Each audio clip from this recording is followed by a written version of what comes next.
मोक्षमार्गदाता नमो राजचंद्र प्रभुसार उर्वशी समूरे वसो सदा परमाधार। जेणे जाण्यो खरो आत्मा आत्माने अन्यन्यने अक्षय पूर्ण ज्ञानिते सिद्धने धन्य धन्य छे। अज्ञानतिमिरान्धनां ज्ञानाञ्जनशलाकया चक्षुरुन्मीलितं येन तस्मै श्रीगुरवे नमः। सत्श्रुतने नमस्कार, असीमुपकारी आत्माने नमस्कार, तारक त्रिपुटीने नमस्कार, महावित्रोने नमस्कार, महाविત્રો સમાન મુરબ્બીઓ મુમુક્ષુને નમસ્કાર।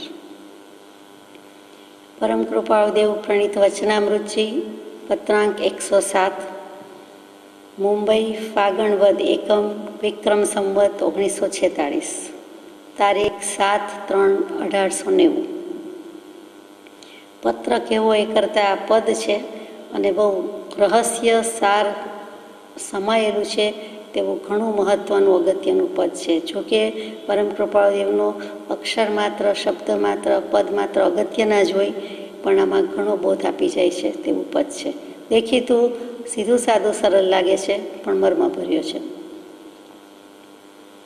લોક પુરુષ સંસ્થાને કયો એનો ભેદ તમે કંઈ લયો, એનું કારણ સમજ્યા કાંઈ કે સમજાવ્યાની ચતુરાઈ। બહુ સુંદર ચોપાઈ છંદમાં છે। ચોપાઈ છંદમાં મૂકવાનું આ પદ કેમ હશે? તો કે ચોપાઈ 4 પગ છે, 4 પાયા છે। અહીંયા લોક પુરુષની વાત કેવી છે એટલે જાણે કે 2 પગ ને 4 પગ હોય એમ સમજાવવાનું હોય, પાયા હોય તેવી રીતે મૂક્યું લાગે છે।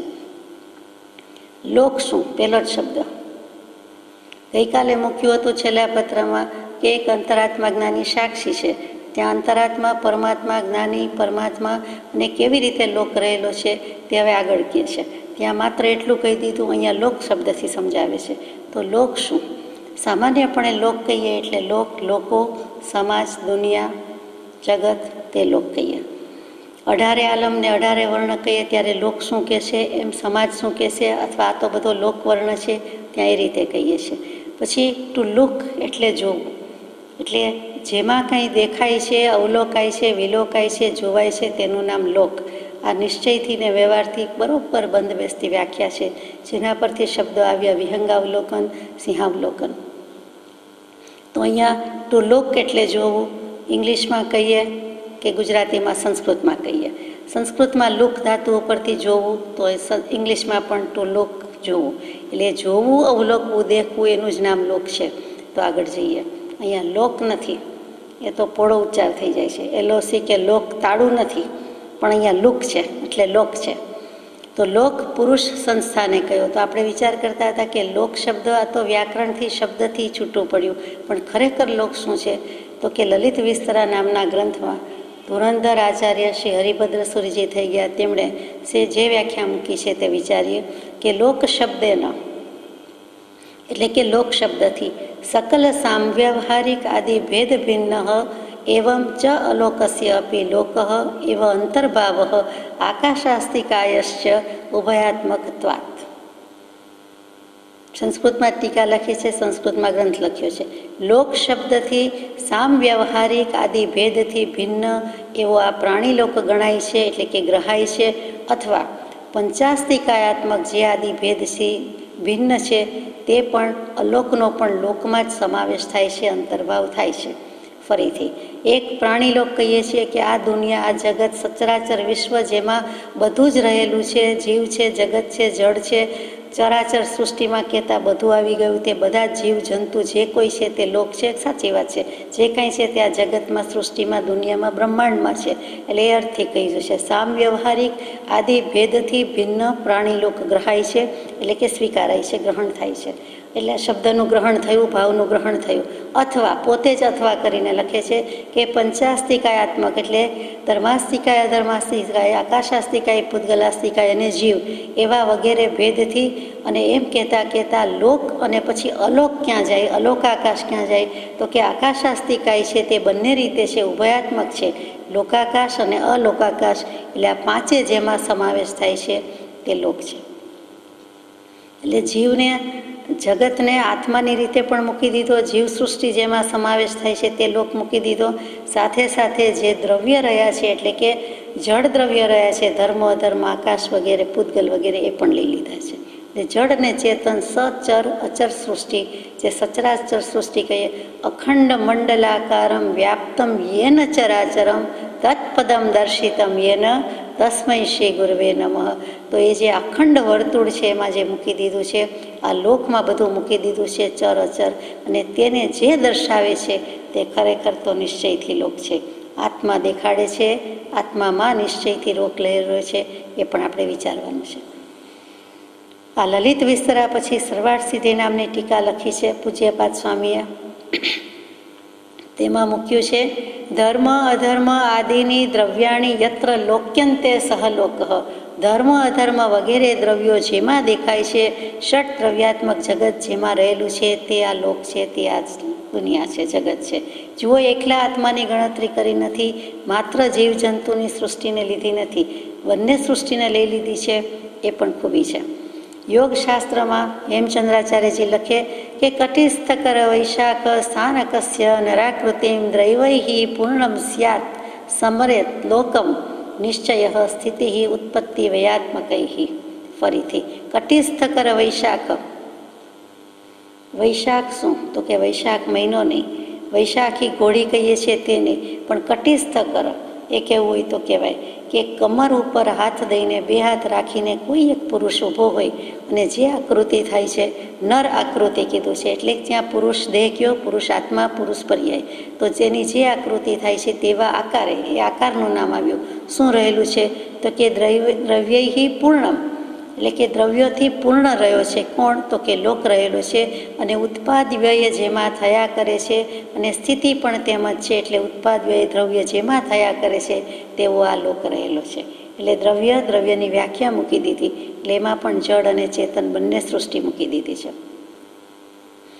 બૃહદ દ્રવ્ય સંગ્રહ જે ઈડરગીરી પર કૃપાળદેવે સાત મુનિને સમજાવ્યો, તેમાં લખ્યું કે નિશ્ચયથી તો નિજ શુદ્ધ આત્મા જ નિશ્ચય લોક છે, પોતાનો આત્મા જ લોક છે. કેમ કે આદિ, મધ્ય અને અંતરહિત એવો શુદ્ધ બુદ્ધ સ્વભાવનો ધારક છે પરમાત્મા, અને તેમાં કેવલ જ્ઞાનરૂપી નેત્રથી સકલ રૂપે શુદ્ધાત્મા પોતાનો અને બીજા બધા દ્રવ્યોને દેખી શકે છે, જોઈ શકે છે તેવો પોતે લોક છે. આત્મા એને કેવલ જ્ઞાન થાય છે, આદિ મધ્ય અંત રહિત છે, અને કેવલ જ્ઞાનરૂપી નેત્રથી તે બધું દેખાય છે, દેખી શકે છે.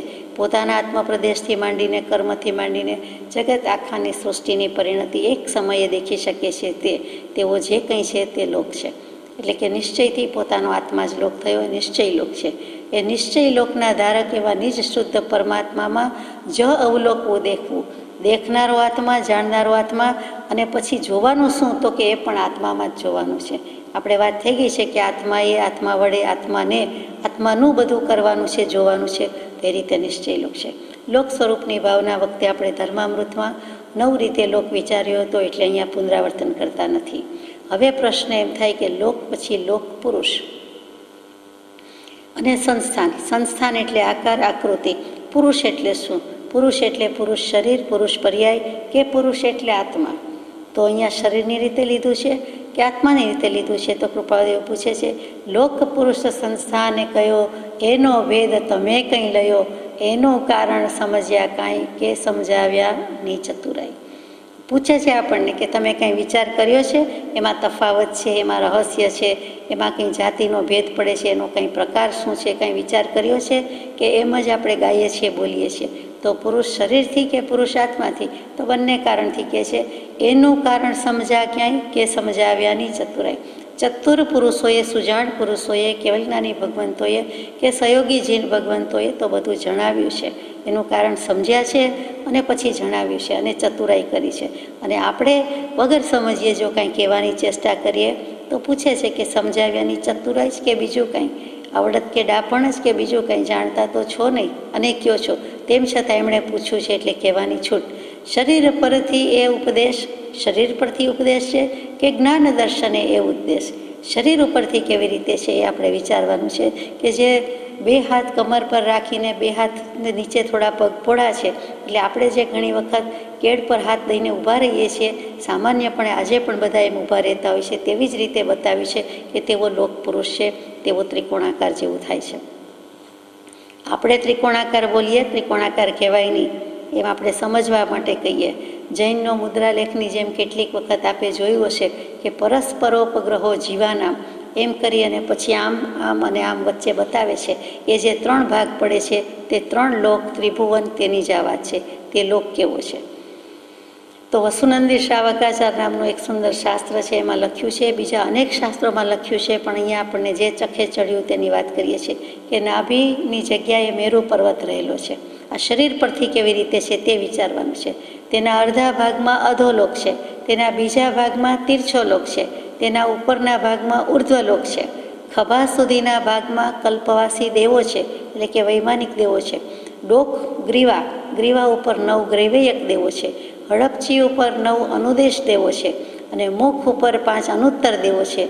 કપાળ ઉપર સિદ્ધશિલા છે અને કપાળથી પણ ઊંચે એટલે કે ઉત્તમાંગ કયું છે, બ્રહ્મરંધ્ર કયું છે, મસ્તકથી પણ જેને આગળ કહ્યું છે તે લોક શિખરની જેમ ત્યાં સિદ્ધ ક્ષેત્ર રહેલું છે કે જ્યાં સિદ્ધ ભગવંત બિરાજી રહ્યા છે. આ પોતાના શરીરમાં કલ્પના કરી છે. પુરુષ આકારે, પુરુષ શરીરે રહેલો લોક આપણે ઘણીવાર કહીએ છીએ પિંડે સો બ્રહ્માંડે. જે દેહ પર છે તે જ ઉપર છે, અહીંયા છે તે જ ત્યાં છે. આપણે ઘણીવાર એમ પણ બોલીએ છીએ, કોઈ વાર સાર્કેસ્ટિક સેન્સમાં બોલીએ કે બધું અહીંનું અહીં છે. એ અહીંનું અહીં છે શું? તો કે અહીંના કર્મ જેવા બાંધ્યા હોય તેનું ફળ અહીંયા એવું ઉદયમાં આવે છે. આ ભવે જ બધું મળી જાય છે તેમ કહીએ છીએ. તે તો સાચું છે અને નથી. અમુક અપેક્ષાએ છે, અમુક અપેક્ષાએ નથી. પરમાર્થિક દૃષ્ટિએ, નિશ્ચય પ્રધાન દૃષ્ટિથી, દ્રવ્ય દૃષ્ટિથી જોતા અહીંનું અહીં છે તે પિંડે સો બ્રહ્માંડે. કે જે બધી લોકની કલ્પના છે, લોકનો ખ્યાલ છે, લોકની વાસ્તવિકતા છે, જ્યાં સુધી આપણે જણાયું નથી, કેવલ જ્ઞાન નથી, બધું જોઈ શકતા નથી, ત્યાં સુધી કેવલ જ્ઞાની ભગવંતોએ કીધેલું કેવલી પ્રરૂપિત તત્વનો સ્વીકાર કરીએ છીએ અને એમ લાગે છે કે આ કલ્પના છે, ધારણા છે. હકીકતમાં તેમણે જેમ જોયું તેમ મૂક્યું છે, એટલે તદ્દન નર્યું સત્ય છે. પણ નરી વાસ્તવિકતાનો આપણને ચિતાર ક્યારે ખડો થાય તો કે કેવલ જ્ઞાન થાય ત્યારે થાય. તો ત્યાં સુધી આપણે તેમનું સ્વીકારવાનું છે. પિંડે સો બ્રહ્માંડે, આ સીધી સાદી રીતે કીધું. પછી જે વિરાટ પુરુષની ભાગવત પુરાણમાં કલ્પના છે, અથવા તો ત્યાં પણ સત્ય રીતે મૂક્યું છે, તે વિરાટ પુરુષમાં કેવી રીતે કીધું છે તો કે વિરાટ પુરુષની નાભીમાં ભુવરલોક રહેલો છે, હૃદયમાં સ્વરલોક રહેલો છે, વક્ષસ્થળમાં મહરલોક રહેલો છે, ગળામાં જનલોક રહ્યો છે, સ્તનમાં તપોલોક રહ્યો છે, મસ્તકમાં સત્યલોક રહ્યો છે. એ સતલોકના વાસી કહીએ છીએ તે ઉત્તમાંગ છે. તે છેક મોક્ષની વાત મૂકી દીધી. આ 7 પ્રકારે લોક મૂક્યો. ઘણીવાર આપણે રસાતળ પૃથ્વી અને તલાતલ પૃથ્વી કહીએ છીએ, તો એ જે તલ, 7 તલને વિતલ કહીએ છીએ તે 7 રીતે મૂક્યું છે. તેમાં પણ સુંદર છે કે કમરમાં સતલ છે, જંઘામાં વિતલ છે, ઘૂંટણમાં સુતલ છે, જંઘામાં તલાતલ છે. 2 રીતે મૂક્યું છે. એડીની ઉપર છે તે મહાતલ છે, પંજામાં રસાતલ છે, તળિયે પાતાળ છે. આમ વિરાટ પુરુષના 7 રીતે ભાગ પાડેલા છે કે 7 રીતે આમ રહેલું છે. પુરુષ તો એક જ છે, પણ અજાણે 7 રીતે 7 લોકની વાત મૂકી છે, 7 ભુવનની વાત મૂકી છે. એટલે 7 ને 7 14 ભુવન કહીએ છીએ તે પણ બેસે છે, 3 લોકની રીતે પણ બેસે છે.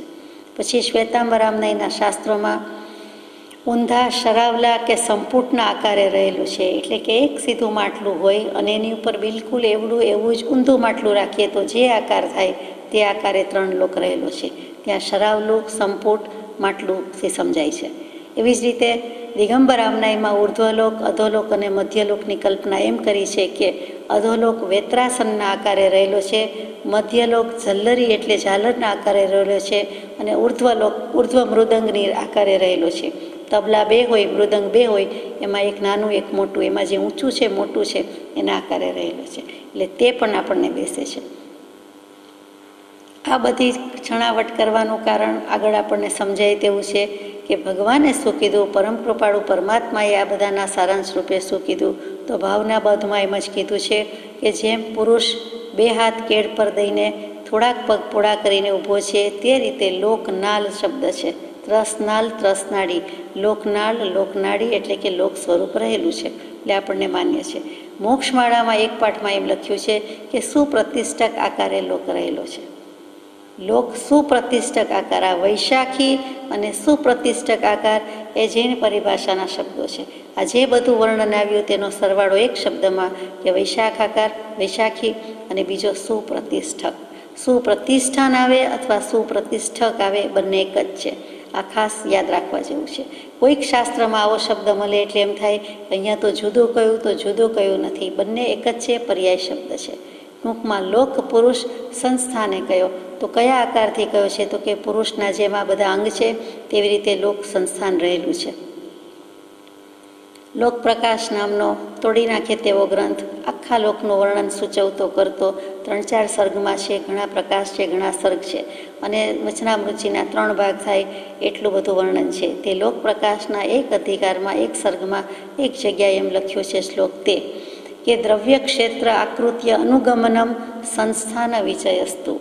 સંસ્થાન કોને કહેવાય, લોકનો આકાર કોને કહેવાય, તો કે આ ષટ દ્રવ્યયુક્ત ક્ષેત્રની આકૃતિનું અનુગમન એટલે કે ચિંતવન કરવું. તે ષટ દ્રવ્ય એટલે ધર્માસ્તિકાય વગેરે, એ ષટ દ્રવ્યયુક્ત ક્ષેત્ર એ 6 દ્રવ્યો જે જગ્યામાં રહીએ છીએ, જે સ્થાનમાં રહીએ છીએ, જે ક્ષેત્રમાં રહીએ છીએ, તેની આકૃતિ એટલે તેના આકારનું અનુગમન એટલે ચિંતવન કરવું, તે લોક સ્વરૂપ, લોક સંસ્થાન. તો આ શરીર ઉપરથી વાત ઉપદેશ હોય તેમ જણાય છે, તો જણાય છે, આપણે માની લખીએ કે સાચી વાત છે, એવું જ કંઈક લાગે છે. કૃપાળુદેવે ઉહાપો જગાવ્યો છે કે જ્ઞાન દર્શને કે ઉદ્દેશ, કે એનું ઉદ્દેશ, એનું પ્રયોજન, એનું વ્યાખ્યાન, એનો નિર્દેશ, એની ખોજ, એનું પ્રયોજન, એનો હેતુ. ઉદ્દેશ એટલે એકલું પ્રયોજન, હેતુ નથી. ઉદ્દેશ કહેતા નિર્દેશ, વ્યાખ્યાન બધા શબ્દો થાય, એની ખોજ. કે પછી આત્મા ઉપર ઉઠાવવાનું છે, આત્મા ઉપર ઉતારવાનું છે, પરમાર્થથી જ્ઞાન દર્શન રહેલા છે. જ્ઞાન દર્શન 2 શબ્દમાં આખો લોક આવી ગયો. આત્માના અનંત ગુણ, એમાં જ્ઞાન અને દર્શન મુખ્ય ગુણ, એ બંને ગુણની જે પર્યાય થાય છે, જ્ઞાન ગુણની પર્યાય તે જ્ઞાન ઉપયોગ રૂપે પરિણમે, દર્શન ગુણની પર્યાય દર્શન ઉપયોગ રૂપે પરિણમે. આ બંને ગુણ, આ બંને પર્યાય, આ બંને ઉપયોગ, એ સિવાય છે શું? એ જેમાં રહેલું છે તે આત્મા. આત્માનું ઉપયોગ નામનું લક્ષણ છે, જેના મુખ્ય 2 પ્રકાર, જ્ઞાન ઉપયોગ, દર્શન ઉપયોગ. જેના મુખ્ય 2 ગુણ, જ્ઞાન ગુણ, દર્શન ગુણ, એટલે આત્મામાં બધું આવી ગયું. એટલે આત્મા જ નિશ્ચયથી લોક છે, અને આત્મા હોય તો એ જળનું સ્વરૂપ બતાવી શકે, જળને વિચારી શકે, જળને મૂલવી શકે. જળ બીજું તો કંઈ કરી શકતું નથી. આત્મા જો જાણે, આત્મા હોય તો જ એ આ બધું કરી શકે, એ સિવાય થઈ શકે નહીં. એટલે જોનારો, જાણનારો, તપાસનારો, નિર્ણય કરનારો, વિવેક કરનારો કોણ, ભેદ જ્ઞાન કરનારો કોણ, તો કે આત્મા. એટલે જ્ઞાન દર્શનમાં બધું સમાય છે. એટલે જ કદાચ જૈન કળશ હંમેશા જુદા પડે. ચિત્રમાં, આકૃતિમાં દોરવામાં તો જુદા જ પડે, 2 આંખ ઉપર દોરવામાં આવે એટલે તરત જ આપણને થાય કે આ જૈન કળશ છે. એટલે જ્ઞાન દર્શન ગુણને સૂચવતું હોય એવી રીતે જ્ઞાન ઉપયોગ, દર્શન ઉપયોગ બતાવતું હોય તેમ 2 આંખવાળો કળશ હોય છે. 2 આંખ ઉપર મૂકવામાં આવે છે, તે આપણે જાણીએ છીએ. ટૂંકમાં જ્ઞાન દર્શનની બોલબાલા છે તે સમજાવવું છે. દેહથી અંગમાં છે એની ના નથી, પણ ખરેખર પરમાર્થથી નિશ્ચયથી તો જ્ઞાન દર્શન ગુણ, જ્ઞાન દર્શન ઉપયોગમાં સમસ્ત લોક સમાય છે. તેનાથી જ આત્માનું કલ્યાણ સાધી શકે છે. ઉપયોગ વિનાનો આત્મા નથી. પછી પણ ઉપયોગ સંભાળી લે છે, નિજ સ્વરૂપને સંભાળી લે છે. એટલે તે આત્મજ્ઞાન અને કેવલ જ્ઞાન અને મોક્ષે જઈ શકે છે. પછી જ્ઞાન દર્શન ગુણ જતા રહેતા નથી. આત્માનું અસ્તિત્વ હોવાથી જ્ઞાન દર્શન ગુણ પણ શાશ્વત કાળ માટે છે, અને તેમાં જ સ્થિતિ હોય છે. જેમ જણાવો સુણીએ તેમ, કાં તો લઈએ દઈએ ક્ષેમ. કાં તો તમારે જાણવું હોય, તમે જાણતા હોય તો તમે જણાવો, કૃપાળુદેવ કહે છે, નહીં તો પછી અમે જણાવીએ છીએ. લઈએ દઈએ ક્ષેમ એટલે હું તમારું ક્ષેમ કુશળ ઈચ્છું છું. ક્ષેમ એટલે વસ્તુ જે પ્રાપ્ત થઈ હોય તેનું રક્ષણ કરવું, તેનું નામ ક્ષેમ. આપણે કોઈનું ક્ષેમ કુશળ ઈચ્છીએ છીએ એટલે જો તબિયત સારી હોય તો સારી રહે એમ ઈચ્છું છું. અને નહીં તો હું કુશળ અંતર પૂછું છું, ખબર અંતર પૂછું છું. તે ક્ષેમનો અર્થ છે. ક્ષેમ એટલે કલ્યાણ, ક્ષેમ એટલે પ્રાપ્તનું રક્ષણ કરવું. યોગક્ષેમ કહીએ છીએ તો ત્યાં ન હોય તો મેળવવું અને મેળવ્યા પછી રક્ષણ કરવું, તેનું નામ યોગક્ષેમ. અહીંયા ક્ષેમ શબ્દ છે. એટલે કૃપાદેવ કેવી શૈલીથી બે દોસ્ત ભેગા થયા હોય અથવા તો નાના મોટા ભેગા થયા હોય ને પછી કે કાં તો તમે વાત કરો ને કાં તો હું વાત કરું, કાં તો તમે કહો ને કાં તો હું કહું. પછી પહેલે આપ, તો તમારે કહેવું હોય તો કયો, આવડતું હોય સમજ્યા હોય તો કયો, વિચાર કર્યો હોય તો કયો, નહીંતર પછી અમે તો કહીએ છીએ. એમ કૃપાદેવે વાતની શરૂઆત કરી. બહુ સુંદર આરંભ છે. શું કરવાથી પોતે સુખી, શું કરવાથી પોતે દુઃખી, પોતે શું ક્યાંથી છે આપ, એનો માગો શીઘ્ર જવાબ. ચોપાઈ મીઠી જ લાગે. રામાયણની ચોપાઈ આપણને ખબર છે. શું કરવાથી પોતે સુખી, પ્રશ્ન ઉપર પ્રશ્ન છે. શું કરવાથી પોતે દુઃખી? વિચાર જ નથી કર્યો કદાચ કે હું સુખી કે હું દુઃખી. મોટા ભાગના જીવોએ તો વિચાર જ કર્યો નથી કે હું સુખી કહેવાઉં કે હું દુઃખી કહેવાઉં. કેમ કે સુખ અને દુઃખની વ્યાખ્યા જ જુદી છે. સુખ અને દુઃખના અર્થ જ જુદા સમજ્યા છે તો અર્થઘટનમાં ફરક આવે એમાં નવાઈ નથી. સુખી હોવા છતાં દુઃખી કહી દે, દુઃખી હોવા છતાં સુખી કહી દે. કેમ કે સુખ દુઃખ બંને આમ તો મનની કલ્પના છે. વાસ્તવમાં સુખ દુઃખ જેવું કાંઈ નથી. જો આત્માના સુખમાં હોય તો એ સુખી કહી શકે, બાકી સુખ અને દુઃખ હવામાં જ છે, મનમાં જ છે. હકીકતે શું છે? ઘણા ભાવો છે તેમ એક ભાવ છે, કલ્પના છે, લાગણી છે, સંવેદન છે, જીવની માન્યતા છે, પોતે જે માન્યું છે તે છે.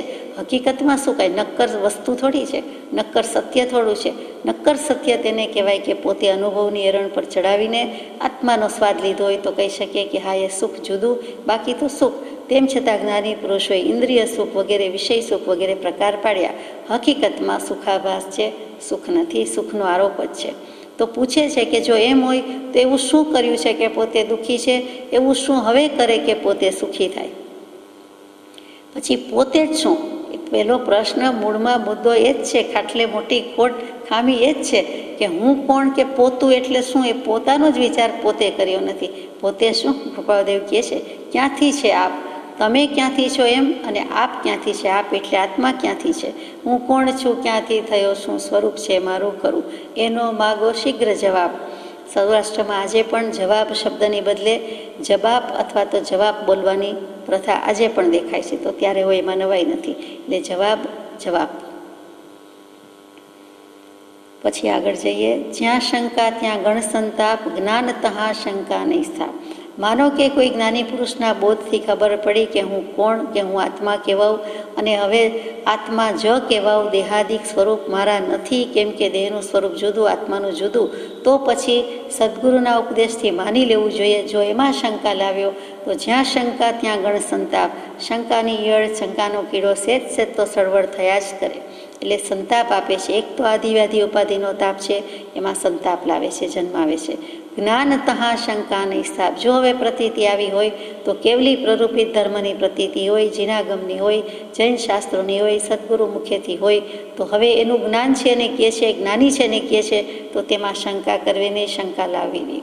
ક્યાંક તો માથું મૂકવું પડે છે, ક્યાંક તો વિશ્વાસ સ્થાપિત કરવો પડે છે, પછી એકડો મંડાય છે. એટલે કહે છે કે જ્ઞાન છે ત્યાં શંકા નહીં લાવતો. શંકાનો એક અર્થ વહેમ પણ થાય, બીજો અર્થ ભય પણ થાય. અહીંયા કોઈ ભય નથી, કોઈ ડર પામવાની જરૂર નથી, બીક રાખવાની જરૂર નથી. પ્રભુ ભક્તિ ત્યાં ઉત્તમ જ્ઞાન, પ્રભુ મેળવવા ગુરુ ભગવાન. જે કંઈ જ્ઞાન રહેલું છે તે પ્રભુ ભક્તિ છે ત્યાં રહેલું છે, બીજે ક્યાંય નથી. બીજું જ્ઞાન છે તે આત્માનું જ્ઞાન નથી, એટલે પ્રભુ ભક્તિ ત્યાં ઉત્તમ જ્ઞાન. પ્રભુ મેળવવા ગુરુ ભગવાન. હવે જો પ્રભુને મેળવવા છે, પ્રભુ થવું છે કે પ્રભુ મેળવવા છે, તો પ્રભુની સાથે સંયોગ કરવો હોય, પરમાત્મા પદ સાથે જોડાણ કરવું હોય તો વચ્ચે કોઈક જોઈએ, તે સદગુરુ ભગવાન જોઈએ. ગુરુ ભગવાન સદગુરુ તત્વનો મહિમા કયો છે? આ બાજુ સતદેવ તત્વ છે, આ બાજુ સદધર્મ તત્વ છે. બે ધર્મની, બે તત્વની વચ્ચે કોઈ જો ત્રીજું હોય, વચ્ચે રહેલું છે, વચ્ચે જ છે, એ સદગુરુ તત્વ છે. સાચા સદગુરુ મળ્યા તો તે તત્વ કોઈ પણ જીવને સતદેવનું ઓળખાણ કરાવી દેશે, સદધર્મનું ઓળખાણ કરાવશે. જેથી કરીને જીવ પોતે પણ સાચા દેવગુરુ ધર્મનું ઓળખાણ કરીને સાચા દેવગુરુ ધર્મરૂપ પોતે થઈને રહેશે, મોક્ષે જશે. લોકશાહી છે. કોઈ પણ જીવ આટલું કરે તો મોક્ષે જઈ શકે છે. એટલે પ્રભુ મેળવવા ગુરુ ભગવાન. હવે ગુરુ ક્યાંથી કાઢવા? તો કે અનંતકાળથી આત્મ ઓર પરમાત્મા અલગ રહ્યા બહુ કાલ, સદગુરુ સુંદર મેલા કર દિયા, સદગુરુ મિલા દલાલ. ત્યાં દલાલ શબ્દ કહી દીધો. તો ગુરુ ઓળખવા ઘટ વૈરાગ્ય જોઈએ તો છે, ગુરુ તો જોઈએ છે. તો ગુરુ કેમ ઓળખાય? તો કે ઘટ વૈરાગ્ય. પોતાના ઘટમાં, શરીરમાં, મનમાં, આત્મામાં જો વૈરાગ્ય ન હોય તો ગુરુ ઓળખાય નહીં. તો વૈરાગ્ય લાવવો ક્યાંથી? તો તે ઉપજવા પૂર્વિત ભાગ્ય. પૂર્વે કંઈ સાધના, આરાધના, ઉપાસના કરી હશે, તો કોઈ યોગની સાધના હશે, તો કોઈક યોગી પુરુષ અથવા તો શુચિનામ શ્રીમતામ ગેહે યોગ ભ્રષ્ટ હો અભિજાયતે. કોઈક સાધના કરતાં કંઈક દોષ આવી ગયો છે, તેને યોગ ભ્રષ્ટ કહીએ છીએ. અને એવા પુણ્યશાળી કે યોગ ભ્રષ્ટ આત્મા આજે પણ અનેક હોઈ શકે છે, પૂર્વના સંસ્કારી આરાધક જીવો. અને તે વૈરાગ્ય વડે આત્મજ્ઞાન લઈ જાય છે. ત્યાગ વિરાગ એને ચિત્તમાં થાય અને તેને જ્ઞાન અટકે ત્યાગ વિરાગમાં, તો ભૂલે નિજ ભાન. એટલે જીવને વિશે વૈરાગ્ય ઉત્પન્ન થવો એ એક મોટો ગુણ જાણીએ છીએ. તે કૃપાળુદેવે 401 નંબરના પત્રમાં બોટાદવાસી ભાવ દીક્ષિત, જેને દીક્ષા લેવાના ભાવ હતા તેવા શ્રી મણિલાલભાઈને લખ્યો છે કે જીવને વિશે વૈરાગ્ય આવવો, ઉત્પન્ન હોવો, થવો એ પણ એક મોટો ગુણ છે, સદગુણ છે. એ પણ હોવો જોઈએ ને. તો કે એ ઉપજવા પૂર્વિત ભાગ્ય. તેમ નહીં તો કંઈ સત્સંગ. માનો કે પૂર્વના કર્મ ઓછા પડ્યા, પૂર્વના એવા ભાવ નથી, અથવા એ પ્રમાણે ભાગ્ય લઈને આવ્યા નથી, તો આજે આ પ્રવર્તમાન ભાવમાં કંઈક જો દુઃખ પડે, પૂર્વકૃત કર્મના ઉદયથી જ આવે છે, તો કે કાંઈક દુઃખ પડી જાય, એ દુઃખી આવે, તો એને એમ થાય કે ચાલો હવે મારે દુઃખથી પણ મને વૈરાગ્ય આવે તો ખોટું નથી. સંસારના દુઃખથી આવે, નહીં તો એને સત્સંગથી આવે. કાં સત્સંગ કીધો ને કાં દુઃખ રંગ કીધો. છેવટના ઉપાયમાં દુઃખ રંગ કહી દીધો કે દુઃખનું કંઈક નિમિત્ત હોય તો વૈરાગ્યની ગાડી પાટા પર રહે. કાં તો વૈરાગ્ય છે જ નહીં, કાં તો પાટા ઉપર ગાડી રહેતી નથી, એ ખડી જાય છે. પાટા ઉપરથી ખડી ગઈ. શું કામ? તો કે વૈરાગ્ય મેન્ટેન કરી શક્યા નહીં. એટલે વૈરાગ્ય ઉત્પન્ન થવા માટે પણ આ બધા કારણ કીધા કે ગુરુ ભગવાન જોઈએ, પૂર્વિત ભાગ્ય જોઈએ, અને નહીં તો પછી સત્સંગના યોગે એને વૈરાગ્ય આવે છે. શાસ્ત્ર વાંચન થતું હોય, તત્વજ્ઞાનના તરંગની લહેરીઓ છૂટતી હોય, સ્વ આત્મા સ્વરૂપની જ વાતો થયા કરતી હોય, એમાંથી પણ વૈરાગ્ય આવે કે બધેથી ઉદાસ થયા વિના આત્મવૃત્તિ થવાની નથી. જડથી ઉદાસી તેને આત્મવૃત્તિ થાય છે, તો એમ પણ એને વૈરાગ્ય આવે. અને ગમે તેવા સુખમાં હોય તો પણ એ માલી શકતો નથી. એને કંઈક આત્માના સુખની જ પડી હોય છે, એની જ ખોટ લાગે છે, અને એની તલાશમાં નીકળી જાય છે. ગમે તેમ કરતો જીવ ખોજી થાય છે અને મેળવીએ જ ચંપે છે. અને નહીં તો કોઈક દુઃખના કારણથી પણ બુજે. સુખમાં સાંભળે સોની ને દુઃખમાં સાંભળે રામ. એમ તો એમ સંસારના દુઃખ જોઈને પણ એમ થાય કે હો, મને જ એકને દુઃખ છે, મારે જ દુઃખ છે, બીજું જ્ઞાની પુરુષને એવું શું સુખ વર્તે છે, એમ કરીને તલાશ આદરે. ત્યાર પછીનું છે, જે ગાયો તે સઘળે એક, સકળ દર્શને એ જ વિવેક, સમજાવ્યાની શૈલી કરી, સ્યાદવાદ સમજણ પણ ખરી. આ બધું કંઈ જીના ગમે જ કીધું છે એવું નથી. જે ગાયો તે સઘળે એક, દરેક દર્શને, વેદાંત દર્શન, ન્યાય દર્શન, સાંખ્ય દર્શન, યોગ દર્શન, વૈશેષિક દર્શન અને ચારવાક દર્શન, બૌદ્ધ દર્શન, જે દર્શન લાવો તે બધાએ આ વિવેક તો ગાયો છે કે વૈરાગ્ય હોવો જોઈએ અને વિવેક થાય અને તો મોક્ષે જવાય. સર્વ દર્શન પરિણામિક ભાવે મુક્તિનો ઉપદેશ કરે છે, પણ તે સર્વ દર્શનનું તાત્પર્ય જ્ઞાન યથાર્થ દૃષ્ટિ થયા વિના પ્રાપ્ત થતું નથી. તે જ વસ્તુ અહીંયા છે કે સમજાવ્યાની શૈલી કરી, સ્યાદવાદ સમજણ પણ ખરી. બીજા બધા દર્શનમાં અપેક્ષાએ એકાંતે મૂકેલું છે, જ્યારે સ્યાદવાદ હોવાથી જીનાગમમાં, વિતરાગ દર્શનમાં સાથે સાત ભંગથી, સાથે સાત પ્રકારથી, સપ્તભંગીના સિદ્ધાંતથી અનેકાંતવાદ, અનેક અપેક્ષાએ મૂક્યું છે. એટલે સાંગોપાંગ છે, સંપૂર્ણપણે સમજાવ્યું છે. શૈલી બધાની છે, જુદી જુદી છે, અધૂરી છે, અપૂર્ણ છે. રાધર એકાંતે કહ્યું છે, એકાંગે કહ્યું છે, એક કોઈ વસ્તુને મહાત્મ્ય આપીને કીધું છે. જ્યારે જૈન દર્શનમાં વિતરાગવાણી હોવાથી, સ્યાદવાદ દર્શન હોવાથી દરેક વસ્તુની મુખ્યતા અને ગૌણતા, પ્રધાનતા અને ગુણતા, દ્રવ્ય દૃષ્ટિ, પર્યાય દૃષ્ટિ વગેરે વગેરે રીતે સૂક્ષ્મ નિરૂપણ કર્યું છે, સાંગોપાંગ કર્યું છે, યથાર્થ કર્યું છે. તેના આધારે કહેવાય છે. કેવલી પ્રરૂપિત તત્વના આધારે કૃપાળુદેવ હવે આગળ જાય છે. મૂળ સ્થિતિ જો પૂછો મને, તો સોંપી દઉં યોગિકને, પ્રથમ અંતને મધ્ય એક, લોકરૂપ અલોકે દેખ. મૂળ સ્થિતિ જો પૂછો મને, મૂળમાં શું છે મૂળ સ્થિતિ શું છે, અનંતકાળ પહેલાં શું હતું, અનાદિકાળ કહીએ ત્યાં જ આવી ગયો જવાબ કે એની કોઈ આદિ નથી. કોઈ એક દિવસ, કોઈ એક સમય, કોઈ એક સેકન્ડ, ગમે એટલા અબજો વર્ષ કે એનાથી પણ આગળનું જે માપ કેવું હોય તે એટલા વખત પહેલાં સૃષ્ટિની ઉત્પત્તિ થઈ એમ માનવું જ ઠીક નથી. અનાદિકાળથી આમ જ છે, એની કોઈ આદિ જ નથી અને એનો કોઈ અંત પણ નથી. એટલે એની કોઈ એક દિવસે કે એક સેકન્ડે શરૂઆત થઈ એમ છે જ નહીં. વસ્તુ સ્થિતિ આમ જ છે, લોકનું સ્વરૂપ આમ જ છે. ડુંગરના દરિયા કે દરિયાના ડુંગર થાય, પણ ત્યાં કંઈક પહેલાં હતું શું અથવા એ કોઈએ બનાવ્યા એમ તો છે જ નહીં. પહેલાં સપાટ જમીન હતી તો જળ અને સ્થળનો ભેદ થયા કરે, રૂપાંતર પામ્યા કરે, પણ વસ્તુ તો જેમ છે તેમ છે. એવી રીતે દરેક વસ્તુમાં ષટ દ્રવ્યાત્મક જગત એ જ વિશ્વ વ્યવસ્થા, એમાં કોઈ મિનમેક નથી. મૂળ સ્થિતિ આત્માની પણ મૂળ સ્થિતિ શું તો કે અનાદિકાળથી જેમ છે. કેટલાક આત્મા તરીકે બહાર પડ્યા, કેટલીક જળ વસ્તુ તરીકે રહી. એ બંને એમ જ છે. કોઈએ બનાવી નથી અને કોઈથી બની નથી અને કોઈ એક સમયે બની નથી. આ એક સિદ્ધાંત ગોખાઈ જવો જોઈએ. છતાં કહે છે કે મને જો પૂછતા હો તો સોંપી દઉં યોગિકને. પૂછો, સહયોગીજીન થયા છે, કેવલી પ્રભુ થયા છે, અરિયન થતા, સાક્ષાત સદેહ વિચરતા હતા, સિદ્ધ પ્રભુ કેવા આવવાના નથી, મોક્ષે ગયેલા કેવા આવવાના નથી. તો એવા જે યોગી છે એટલે સહયોગી જીન છે, એણે જે સ્વરૂપ બતાવ્યું છે. સહયોગી જીન પણ પ્રત્યક્ષ દેહ ન હોય તો યોગિક અને શબ્દ મૂક્યો છે. એટલે યોગ્ય જીવ અહીંયા, એટલે કે કૃપાદેવ કહે ને કે એવું કંઈ ન હોય તો આત્માદિ અસ્તિત્વના જે નિરૂપક શાસ્ત્ર, પછી ત્યાં આધાર સુપાત્ર, એટલે તેવી રીતે કહે છે કે સહયોગી જીન તમને ન મળતા હોય, અત્યારે ન હોય તો કૃપાદેવ પોતે જ યોગિક છે અને યોગિક અને પોતે જ મૂકી દે છે કે ચાલો તમને આ યોગી હવે કંઈક લખી દે છે, સમજાવી દે છે, એમ કરીને મૂકતા હોય એવું લાગે છે. અને સહયોગી જીને એવું જ્ઞાનમાં જોયું છે પછી કહેવાય છે અવલંબન શ્રી સદગુરુ સુગમ અને સુખકાણ, એટલે એમના દ્વારા મૂક્યું છે. પ્રથમ અંત ને મધ્ય એક, લોકરૂપ અલોકે દેખ. હમણાં જ આપણે વાત કરી કે લોક પ્રકાશમાં લખ્યું છે, યોગશાસ્ત્રમાં લખ્યું છે, એવી રીતે કે આદિ મધ્ય અને અંત, એ જે ત્રણ અવસ્થા કહી છે એ રહિત જે કોઈ છે તે આત્મા અને તે જ લોક અને તે જોવાનું છે. કેવી રીતે? લોકરૂપ અલોકે દેખ. તું આ લોકનું દર્શન કર, પણ કેવી રીતે? અલોકે, એટલે તું એનાથી એમાં જ રહેલો છે, તેમ છતાં તટસ્થરે મધ્યસ્તરીય જ્ઞાની અંતરાત્મા સાક્ષી છે. પરમાત્મા ભાવે એમ અંતરાત્મા ભાવે એમ સાક્ષી ભાવે રહે.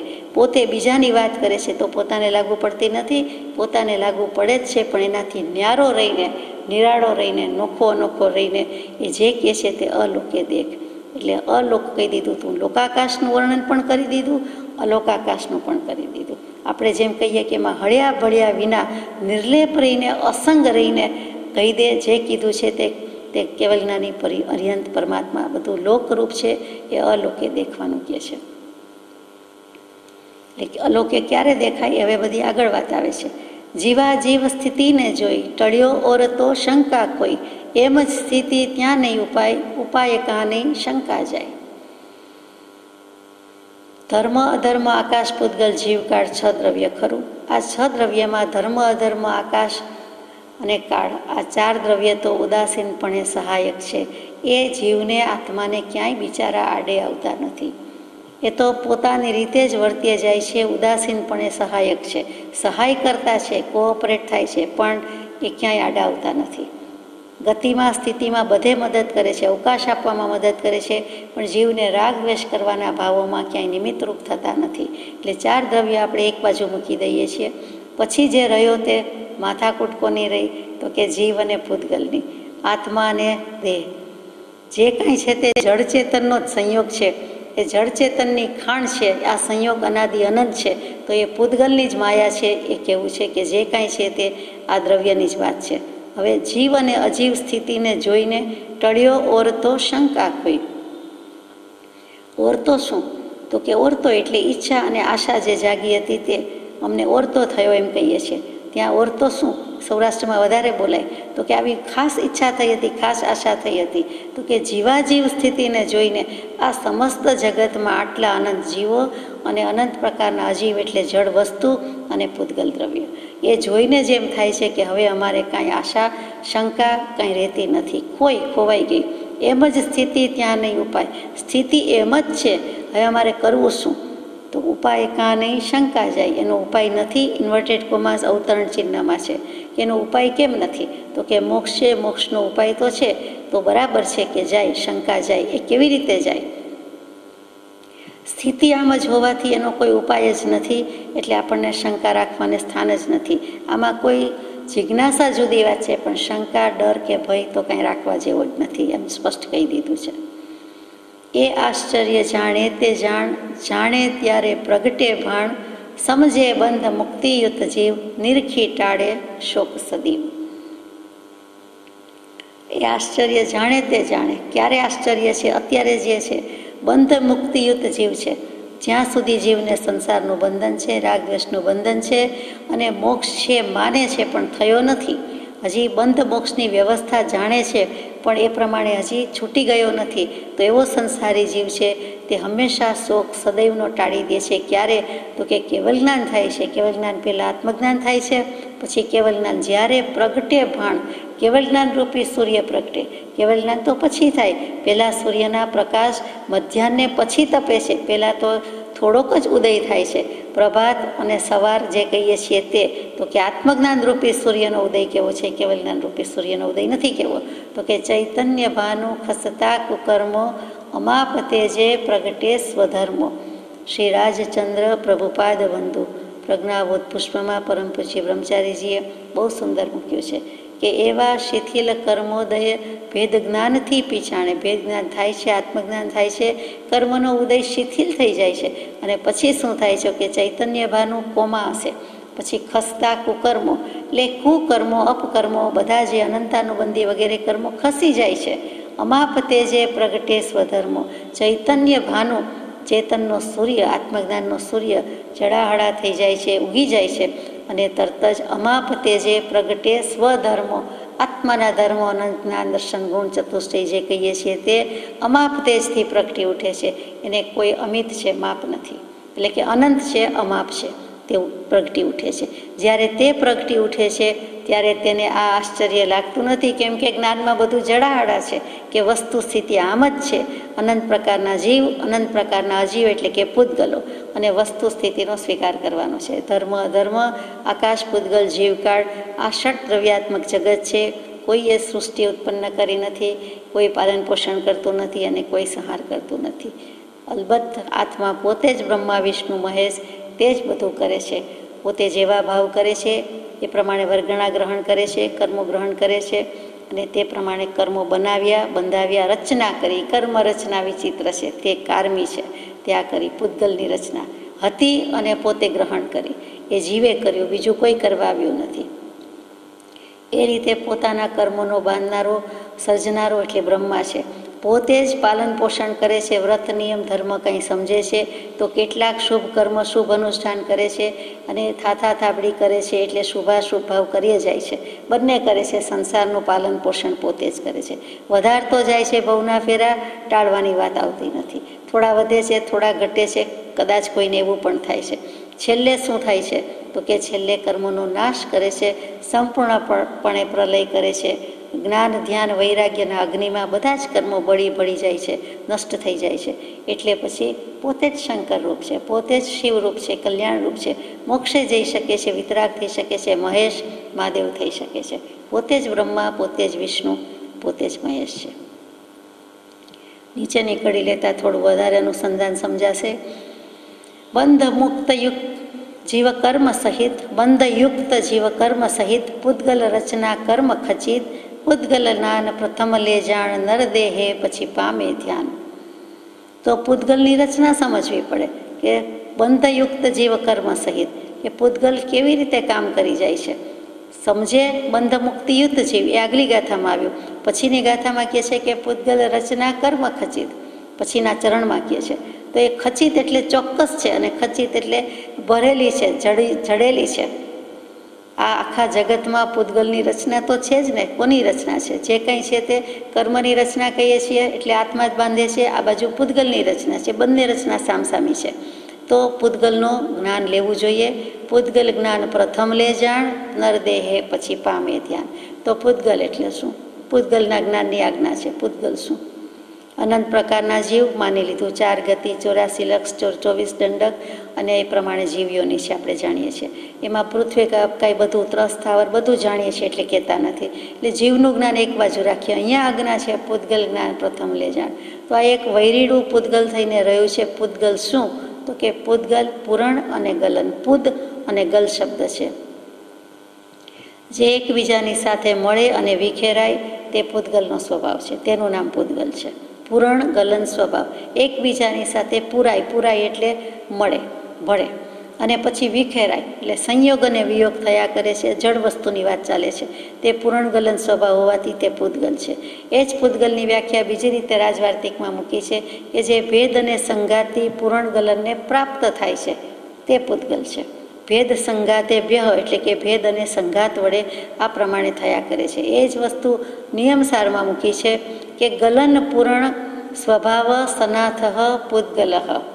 દિગંબર શાસ્ત્રોમાં પણ વ્યાખ્યા મૂકી છે બરોબર કે ગલન પૂરણ સ્વભાવ છે.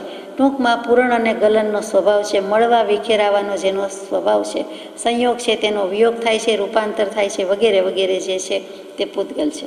પૂતગલના પ્રસિદ્ધ ગુણો શું? તો કે વર્ણ ગંધ રસ સ્પર્શવંતા પૂતગલાહ. એક સૂત્ર છે કે જેનામાં વર્ણ છે, ગંધ છે, રસ છે, સ્પર્શ છે, એને પૂતગલ કહેવાય છે. આ પૂતગલના મુખ્ય 2 ભેદ અણુ અને સ્કંદ. આ પૂતગલના 2 ભેદ થયા. અણુ એટલે નાનામાં નાની વસ્તુ, નાનામાં નાનો અણુ, અને એ ઘણા બધા ભેગા થાય છે ત્યારે એને સ્કંદ કહીએ છીએ. આટલું યાદ રાખવાનું છે. પછી પૂતગલ દ્રવ્યના 2 ભેદ કહેવાય છે ત્યારે સ્વભાવ પૂતગલ અને વિભાવ પૂતગલ.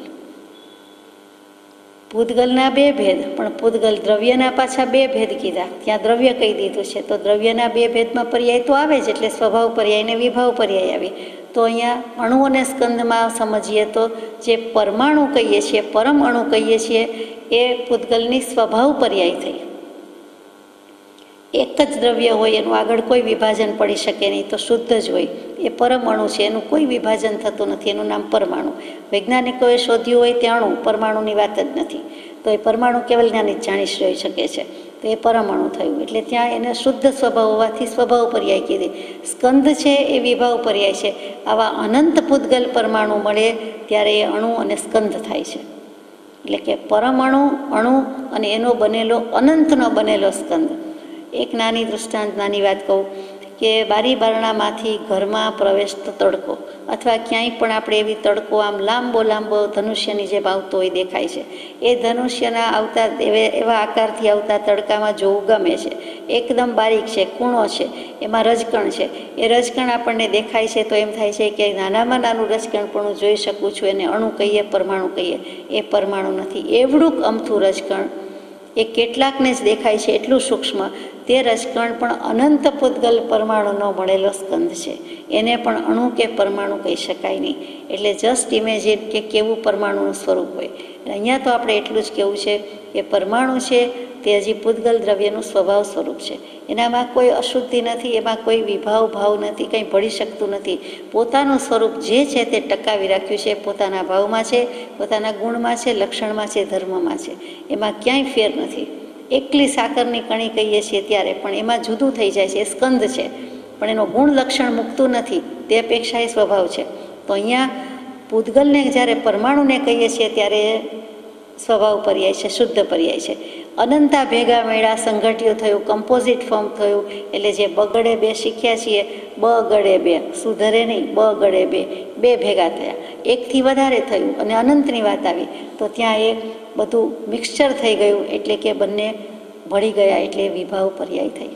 આ સીધી વાત છે. પેલી સ્વભાવ હતી, શુદ્ધ હતી, ચોખ્ખી હતી. આ વિભાવ પર્યાય થઈ. જીવે પણ શું પરાક્રમ કર્યા છે, આત્માએ પણ, કે સર્વ વિભાવ પર્યાયમાં માત્ર પોતાને અધ્યાસથી ઐક્યતા થઈ છે. જીવની પણ વૈભાવિક શક્તિ ગુણ તો છે જ. આપણે પેલી પૂતગલ પરમાણુ જળની વાત કરીએ, હવે જીવની વાત કરીએ છીએ, તો એને પણ વૈભાવિક શક્તિ છે. એનું સ્વાભાવિક પરિણમન પણ થાય અને વૈભાવિક પરિણમન પણ થાય. નાની પુરુષ જ્યારે સ્વભાવ મારીએ છીએ ત્યારે એને સ્વભાવ પરિણમન છે, અને જ્ઞાની પુરુષ તેમાં એકાકાર તાદાત્મ્ય અધ્યાસ અનુભવતા નથી. અજ્ઞાની છે, સંસારી છે, કોઈક વસ્તુ વ્યક્તિ વાતમાં તરત જ આવી જાય છે, એમાં એ શુભાશુભ ભાવ કરી નાખે છે, એમાં મર્જ થઈ જાય છે, ઇન્વોલ્વ થઈ જાય છે, એટલે એમાં રાગ દ્વેષ વગેરે ભાવો કરે છે, એટલે ત્યાં વિભાવ પર્યાય છે. અને એમાં પાછો અધ્યાસ કરે છે, પોતાની નથી છતાં પોતાની માને છે. એક વસ્તુ ગમી, લીધી, સારી કીધી તો તરત જ વખાણ કર્યા વગેરે, પણ ત્યાં પોતાપણું સ્થાપિત કર્યું. વસ્તુ જુદી છે, પોતે જુદો છે, ત્યાં મારાપણું આવી જાય, ત્યાં દેહ વગેરેમાં આવી જાય, દેહાદિક સંબંધોમાં આવી જાય, ત્યાં એની ભૂલ થાય છે. એટલે વિભાવ પર્યાયમાં અધ્યાસથી ઐક્યતા થઈ છે. ત્યાં જરાક વિચારીને એથી પોતે જુદો છે, શુદ્ધ છે, ન્યારો છે એમ વિચારે તો ત્યાં જ એને સ્વસ્વભાવરૂપ મોક્ષની પ્રાપ્તિ થાય, સમ્યક દર્શન થાય. એટલે અહીંયા મૂકે છે કે બંધયુક્ત જીવ કર્મ સહિત પૂતગલ રચના કર્મ ખચિત. હવે કેવી રીતે પૂતગલ અને જીવની સ્થિતિ સમજી લીધી, કેવી રીતે બાંધે છે જીવને? કોણ કહે છે કર્મ બાંધવાનું? તો કે આ પૂતગલ છે એને આકર્ષી જાય છે, એને સારા માઠા ભાવ થઈ જાય છે, એટલે ખેંચાઈ જાય છે. એટલે કેવી રીતે ખેંચાય છે? તો કે કર્મ વર્ગણા અનંતી આપણી બાજુ રહેલી છે, એમાં ખેંચાવાનો સ્વભાવ છે. કોઈ ખેંચે તો ખેંચાઈ જાય છે, કોઈ ભાવ કરે છે તો ખેંચાય છે. ખેંચાવાની શક્તિ પોતાની છે. સામેથી ઈશારો કર્યો, આત્માએ ભાવ કર્યા, એને આપણે ઈશારો કહીએ છીએ. તો પછી વસ્તુ પડી છે, એનામાં શક્તિ છે, તો પૂતગલમાં એટલી શક્તિ છે કે એના પ્રત્યે ખેંચાય છે. કંઈ જીવ એને ખેંચવા, દોડવા, તેડવા આવતો નથી, પણ એવો ભાવ કર્યો કે તરત જ લોહ ચુંબકમાં શું છે તેમ લોહ ચુંબકમાં ખેંચાવાની શક્તિ છે, ખેંચવાની શક્તિ છે. એટલે પોતે પોતાના ફિલ્ડમાં છે, ત્યાં બેઠું બેઠું જ્યાં રહ્યું છે ત્યાં આજુબાજુમાં એના થોડાક આજુબાજુના એરિયામાં આવે છે, એટલે કોઈને ખેંચે છે. તે વસ્તુ મેટલ હોય, ધાતુ હોય, એટલે તરત જ ત્યાં ખેંચાય છે. અને ખેંચાવાની શક્તિ બીજી જે તે ધાતુ છે તેની છે. પહેલો તો જ્યાં છે ત્યાં ત્યાં છે, એમ લોહ ચુંબક જ્યાં છે ત્યાં છે. એવી રીતે આત્મા જ્યાં છે ત્યાં છે, એની આજુબાજુમાં જે કાંઈ એરિયા રહ્યો છે, જે ક્ષેત્ર રહ્યું છે, ત્યાંથી જ અનંત કર્મની પૂતગલ વર્ગણા છે. વર્ગણા શું? હવે એને ગ્રહણ કરે છે તો વર્ગણા શું? તો કે ચોક્કસ પ્રકારના સરખા પરિણામે પરિણમેલા પૂતગલો અને એના પરમાણુના સમૂહથી જે કાંઈ થાય છે તે વર્ગ કહેવાય છે. વર્ગ એટલે આપણે હંમેશા બે વસ્તુ કહીએ, 5 ગુણ્યા 5 એટલે 5નો વર્ગ, 25 ગુણ્યા 25 એટલે બંને એક સરખી રકમ હોય, હું એમ સમજું છું, બરાબર? એને જ સ્ક્વેર કહેવાય, એને જ વર્ગ કહેવાય. તો એક સરખી રકમ, એક સરખો આંકડો, એક સરખી સંખ્યા, એને ગુણાકાર એનાથી જ કરવામાં આવે. તે અહીંયા પણ વર્ગ કોને કહીએ છીએ કે ચોક્કસ પ્રકારના કોઈ એક ફિક્સ, વેરી સ્પેશિયલ, કોઈક નક્કી કરેલા હોય તે. પછી સરખા પરિણામે પરિણમેલા, એક સરખા પરિણામે પરિણમેલા પરમાણુઓના પૂતગલના અથવા તો પૂતગલના પરમાણુઓનો સમૂહ. એટલે આ તો વ્યાખ્યા કરવી છે એટલે આમ બોલવું પડે છે, પણ જે કંઈ પૂતગલ પરમાણુઓનો સમૂહ રહેલો છે કેવા હોવા જોઈએ? એક સરખા પરિણામ. અને એક સરખા પરિણામે પરિણમેલા છે તેનો વર્ગ, તેનો સમૂહ છે, એટલે એને વર્ગ કહીએ છીએ. હવે કેટલું સમજાય છે? વર્ગ ઉપરથી વર્ગણા, એવો તો અનંત પૂતગલનો સમૂહ છે. અને એવી મુખ્ય વર્ગણા 22 કે 23 છે. એમાંથી જીવ દ્રવ્યને સ્પર્શથી વર્ગણા બહુ ઓછી છે, 5-7 જ છે. કેમ કે જીવ એટલી જ વર્ગણાને ગ્રહણ કરી શકે છે. કઈ કઈ વર્ગણાને ગ્રહણ કરે છે? આહાર, તેજસ, કાર્મણ, ભાષા અને મનોવર્ગણા. આટલી જ વર્ગણા જીવને ગ્રહણ થતી હોવાથી પણ એક એકથી એક એક સૂક્ષ્મ છે. પહેલી આહાર વર્ગણા કીધી, એના કરતાં તેજસ વર્ગણા, એના કરતાં કાર્મણ વર્ગણા, એના કરતાં ભાષા વર્ગણા, એના કરતાં મનોવર્ગણા. મન તો સમજી શકાય છે કે ઘણું સૂક્ષ્મ છે, પણ સૌથી ઓછું સૂક્ષ્મ આહાર વર્ગણા, ત્યાર પછી તેજસ, કાર્મણ, ભાષા અને મનોવર્ગણા છે. ભાષા પણ એમ લાગે છે કે આપણે વાંચી શકીએ છીએ, બોલી શકીએ છીએ, પણ ભાષા જે બોલાય છે તેની વાત કરીએ તો એના પૂતગલ કે એની વર્ગણા એ ઘણી સૂક્ષ્મ છે. મન પછી તરત જ વચન આવે. એટલે મનનું અત્યંત સૂક્ષ્મ છે, એના કરતાં વચનનું સૂક્ષ્મ એટલે ભાષા, એના કરતાં કર્મ કાયાનું કાર્મણ વર્ગણા આવી, એના કરતાં તેજસ જે પચાવવાનું કામ કરે છે શરીરમાં તે તેજસ વર્ગણાનું કામ છે. પસીનો થાય છે તે પણ તેજસ શરીર વધારે એક્ટિવેટ થાય તો થાય છે. કોઈ વધારે સ્થિરતા રાખતું હોય, ધ્યાનસ્થ રહેતું હોય, એને પણ વધારે ગરમી પ્રગટ થાય, એટલે એ પણ તેજસ શરીર છે. એ બધું તેજસની વર્ગણા કહી છે. તો અહીંયા આપણે એટલી જ મતલબ છે કે જીવને ગ્રાહ્ય થતી આ બધી વર્ગણા, અને તે એક એકથી ચડિયાતી છે, એક એકથી વધુ ને વધુ સૂક્ષ્મ છે.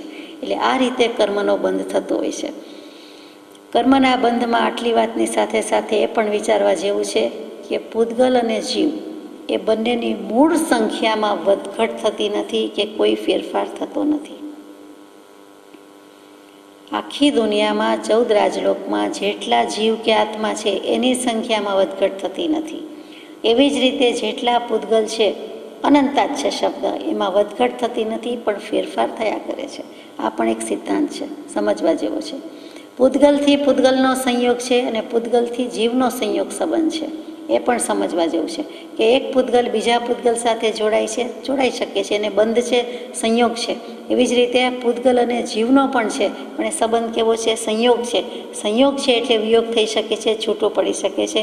તો જ આત્મા કર્મથી, દેહથી છૂટો પડીને અનંત કાર્મણ વર્ગના પૂતગલથી છૂટો પડીને મોક્ષમાં સ્થિતિ કરી શકે. નહીં તો મોક્ષે જાય કેવી રીતે? અને ત્યાર પછી દ્રવ્ય દૃષ્ટિથી લોક સ્વરૂપ સર્વકાળ માટે, સદાકાળ માટે એક સરખું જ રહે છે, એમાં કોઈ ફેર પડતો નથી. દ્રવ્ય દૃષ્ટિથી લોકનું સ્વરૂપ જે જણાવ્યું છે, જે માપ આપ્યા છે, કાંઈ ફેર પડતો નથી.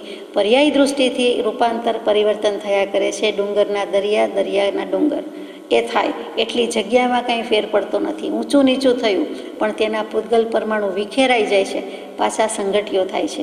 એટલે એમાં પર્યાય દૃષ્ટિથી અને અસ્થિર કેવી હોય તો કહેવાય, બાકી સ્વરૂપમાં ફેર પડતો નથી. આગળની ગાથા લઈએ.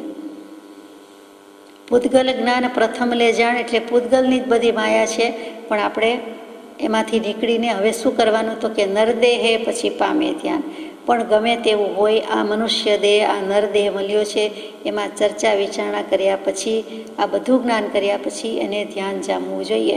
ધ્યાન કરી શકે તેવો આ યોગ છે, ધ્યાન થઈ શકે તેવો યોગ છે. કેમ કે પાયામાં વૈરાગ્ય હતો, પછી આ જ્ઞાન લીધું તો જ્ઞાન અને વૈરાગ્ય ભેગા થયા, એટલે એને ધ્યાન જામવું જ જોઈએ. એટલે નરદેહે પછી પામે ધ્યાન, ધ્યાન પામી શકવાની યોગ્યતા થાય છે.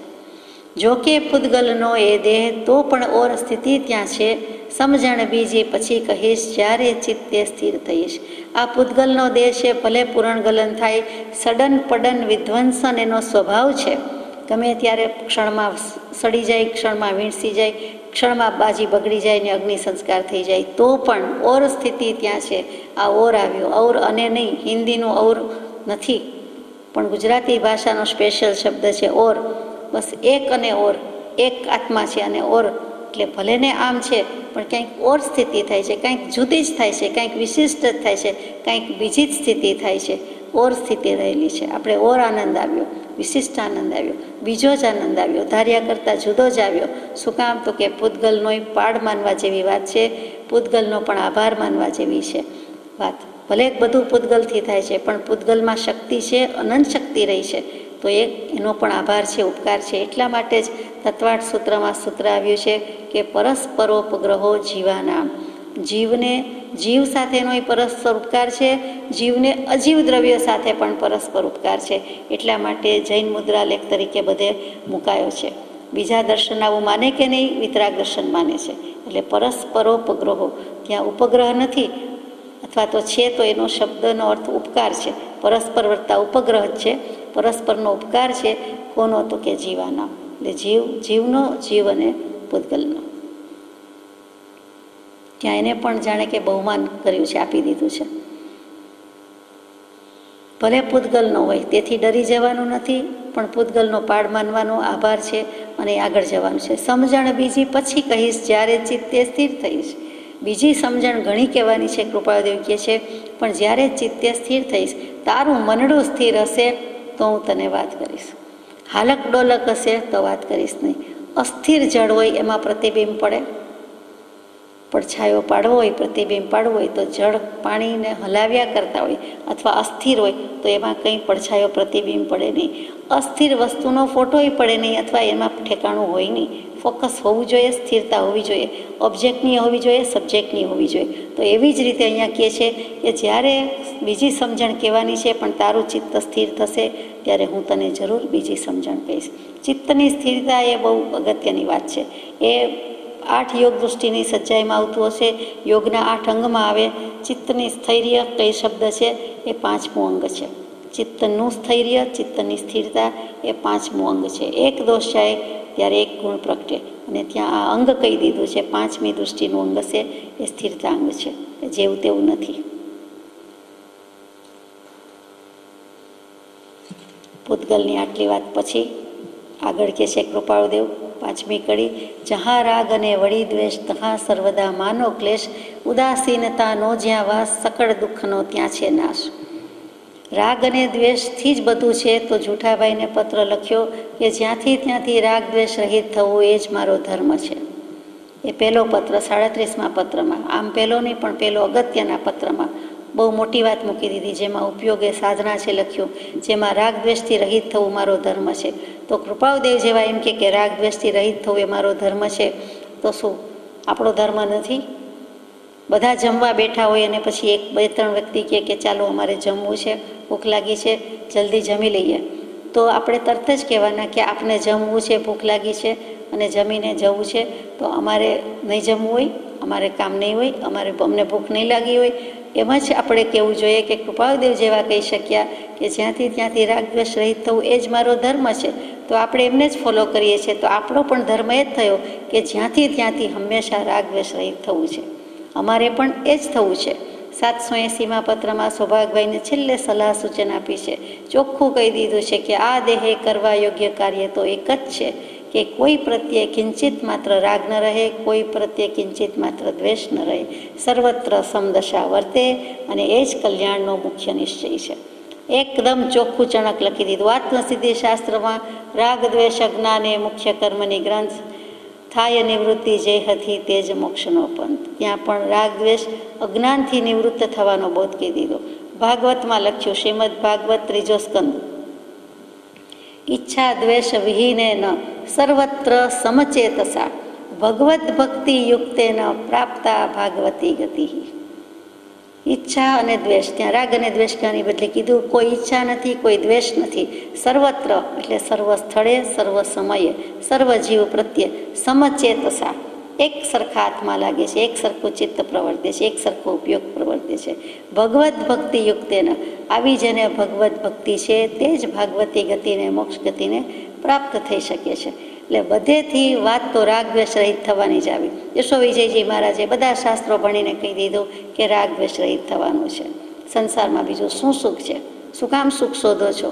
રાગ દ્વેષ રહિત થવાનું છે. ચિદાનંદજી મહારાજ ચાલ્યા જતા હતા, પૂછ્યું કોઈએ કે મારું આત્માનું કલ્યાણ મોક્ષ શું થાય? તો કે રાગ દ્વેષ ન કરવા. તો કે એ તો જાણીએ છીએ, બધાએ કહ્યું. તો વધારે કંઈ કહો? તો કે વધારે કંઈ કહેવાનું જ નથી. વધારે જવું હોય તો બીજી ઘણી દુકાન છે, અહીં તો આટલી જ વાત છે, આટલો જ માલ છે. પોતે એ દશામાં હતા, આત્મજ્ઞ હતા, એટલે એવું કહી શક્યા છે. અહીંયા કૃપાળુદેવની પોતાની વાત પણ એવી છે કે જ્યાં રાગ દ્વેષ છે ત્યાં હંમેશા સર્વદા માનો ક્લેશ. 5 ક્લેશ કીધા છે: અવિદ્યા, અસ્મિતા, રાગ, દ્વેષ, અભિનિવેશ. આ 5 ક્લેશથી જ સંસાર છે. સંસારને જ ક્લેશ કહી દીધો છે, સંસારને કર્મ કહી દીધું. કર્મરૂપી ક્લેશ કેવી રીતે તૂટે? તો કે ઉદાસીનતા હોય તો જ થાય. બધેથી ઉઠી જાય, બધેથી ઊંચો થઈ જાય. જડથી ઉદાસી તેને આત્મવૃત્તિ થાય છે. ઉદાસહ અહમ, દાસહ અહમ, સહ અહમ, પછી પરમાત્મા થાય છે. એટલે પહેલું તો ઉદાસીનતા. એટલે જ્યાંથી ત્યાંથી સુખ કી સહેલી હે અકેલી ઉદાસીનતા, સાતા કી સહેલી હે અકેલી ઉદાસીનતા, એ બનારસીદાસજીએ મૂક્યું. તો બધેથી ઉદાસ થયા વિના છૂટકો નથી. સંસારને ક્લેશ માનીએ અને વૈરાગ્ય આવે, ઉદાસીન થઈએ તો સકળ દુઃખનો ત્યાં છે નાશ. પૂતગલની આટલી બધી માથાકૂટ કરી છે તો પણ પૂતગલ ગીતા લખનારા ચિદાનંદજી મહારાજ પણ છેલ્લે તો એમ જ કહી દે છે કે પૂતગલ ખાણો, પૂતગલ પીણો, પૂતગલ હોતી કાયા, વર્ણ ગંધ રસ સ્પર્શ સહુ એ પૂતગલ હુંકી માયા. સંતો દેખીએ બે પરગટ, પૂતગલ જાલ તમાશા. જ્યાં છે ત્યાં દૃષ્ટિ પૂતગલમાં જ પડે છે, બધે જ પૂતગલ છે. તો ચેતનનો તો અણસારોય મળતો નથી એમ થાય છે.